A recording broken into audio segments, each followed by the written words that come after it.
the number one thing, I think, when building a team is what I call defining your sandbox. And the sandbox is, how do you want to do business? Um, I I'm a believer that I don't necessarily care what it is. I think it all works, but you have to define your sandbox. And sandboxes have walls, right? It's not just, spread out all over the place. And so if that is, I want to build a team and all we do are open houses, and that's what we're going to rock with, okay, great. Then who are those agents that I need to go out to fit into that sandbox, right? Or what, based off of these other components that we're going to talk about, that's going to be the thing that drives our decisions and what we do. um if you want to go and do it based off of prospecting, all right, maybe it's expired, it's canceled, right? That's a different sandbox. If you want to do it only through your sphere of influence, that's a different sandbox. Now, there are going to be some things that bleed in because, I believe in having 2 to 3 different business pillars. So you can't just be all in on just one thing within that sandbox, but your sandbox and how you think about building the team or your business, there should be some um, alignment there, right? It's not like we're just going to do leads, right? Okay, leads is one thing, but what else goes in addition to that? And so I think when we're talking about sandbox, it's like, how do we want to build the business? Yeah. How are we Yeah. gonna- What do you want to play and who do you want to serve? And, are you incorporating, that component into it as well? Are you incorporating, the starving audience in the Yep. marketplace? And, Yep. and really looking at, okay, where is the real opportunity? And I mean, you've been, 13, 14 years. So, I mean, you're back, 2011.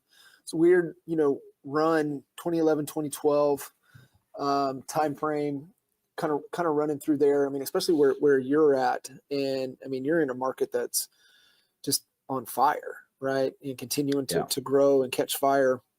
Almost feels like kind of what we were going through in Texas back in, the 14, 15 time frame, with just everything that was emerging. And it was always fun to see, right? How many cranes were up in the air. We could tell, what was happening. There's a lot of cranes that are up in the air during that time. So I think really, really defining that. And, you turned me on, I think, to might be one of the most important podcast ever listened to from a marketing perspective, and to really help with this first component here, defining your sandbox, with the Rory Vaden when he was on, when Ed had him on the podcast a couple of years ago now. But the one thing that always kind of rings with the define your sandbox comes from that conversation. And he said, you're best equipped to serve the person that you once were. Yeah. Yeah, I mean, that podcast was amazing. I that's one I go back to from time to time just to kind of keep fresh of mind. But even the book Good to Great, right? It's the hedgehog concept, and I know you bring that up, is when you are able to define the way that you want to build the business, there's just clarity, right? And then it's what am I the best in the world at? And I tell agents, like, our team isn't for everyone, but I know who our team is for. Yeah. And that's who I focus on. It's not that I can't help you if you want to go and build your business through community events or, past client events and all of those things. I can teach you the principles and the concepts and the things that you need to do.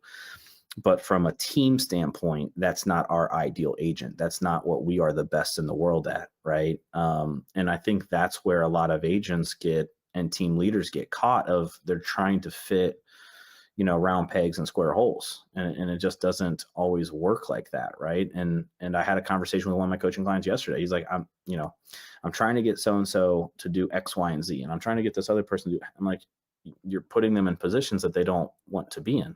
They're not the best in the world at those things. And so as a leader of running a team, your job is to put them in the positions where they're going to win. And then it's your job to make sure that there's enough opportunities to fill their plate. And so I think just defining that sandbox, bringing clarity. You talk about clarity all the time. What are you the best in the world at? Whatever you want to think about during this exercise. Mm-hmm. And it's funny because we are a team that believes in leads, but our number one source of business is our sphere of influence. That's wild. As You many know, damn leads as you guys generate, because you and some of guys don't that, have a traffic problem.